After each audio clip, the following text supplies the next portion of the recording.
Thomas Soto. C'est la morale de l'info, Raphaël Antoven. Bonjour Raphaël. Bonjour Thomas. En cette avant-veille de scrutin, à quelques heures de la fin de la campagne, ce sera à minuit, c'est de l'isoloir que vous avez choisi de nous parler, de l'isoloir et de ceux qui le critiquent, au premier rang desquels on trouve un certain Jean-Paul Sartre. Mais oui, c'est dans un article des Temps modernes, vous savez, resté fameux. Ouais, élection piège à con. Voilà, élection piège à con. Sartre n'a pas de mots assez durs pour cet espace démocratique, je le cite.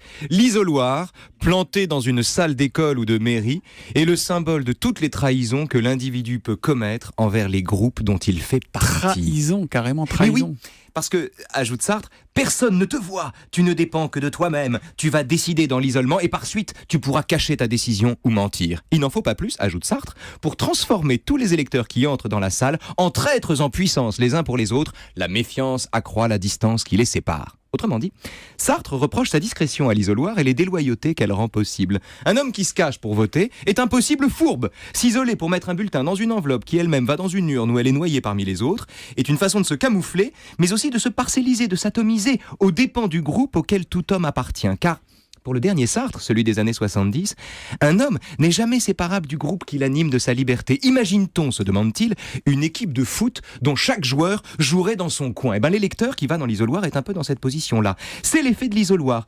Au-delà de la victoire de tel ou tel candidat, il promet la défaite de la démocratie réelle et le remplacement du pouvoir légitime par le pouvoir légal. Et il n'en faut pas davantage d'ailleurs pour que dans le sillage de Sartre, le philosophe Alain Badiou, par exemple, explique tout récemment que, citation, ramené à son contenu réel, le vote est une cérémonie qui dépolitise les peuples. C'est quand même un peu étrange de voir une dépolitisation dans l'exercice même du droit de vote. Mais oui, c'est complètement idiot. Enfin bon, ça c'est un commentaire personnel. C'est le rêve en tout cas d'une liberté si pure que rendue à elle-même, elle coïnciderait avec le désir de tous. Or, une telle liberté, laisse entendre Sartre, est platement réduite à l'égoïste libre arbitre de chacun quand on l'enferme dans l'isoloir où tous les 5 ans, les citoyens, au lieu de s'engager, de mener des actions concrètes, se donnent bonne conscience en déposant leur petit bulletin et se laissent ensuite gouverner par ceux qui confisquent le pouvoir ainsi reçu. Mais c'est pas ce qui se passe dans l'isoloir. Ben non, c'est pas ce qui se passe. Mais que voulez-vous, Sartre ni Badiou n'y sont jamais entrés. Comment le saurait-il? C'est pas parce qu'on se cache pour voter qu'on se planque. Au contraire. Un électeur qui entre dans l'isoloir se débarrasse des regards et se dépouille librement de sa propre individualité pour faire un choix qu'il se représente lui-même comme une brique supplémentaire de l'édifice démocratique. Quiconque vote se vit précisément comme le membre d'un tout. Voter, ce n'est pas se couper du monde, mais s'y inscrire et le façonner dans la mesure de ses moyens.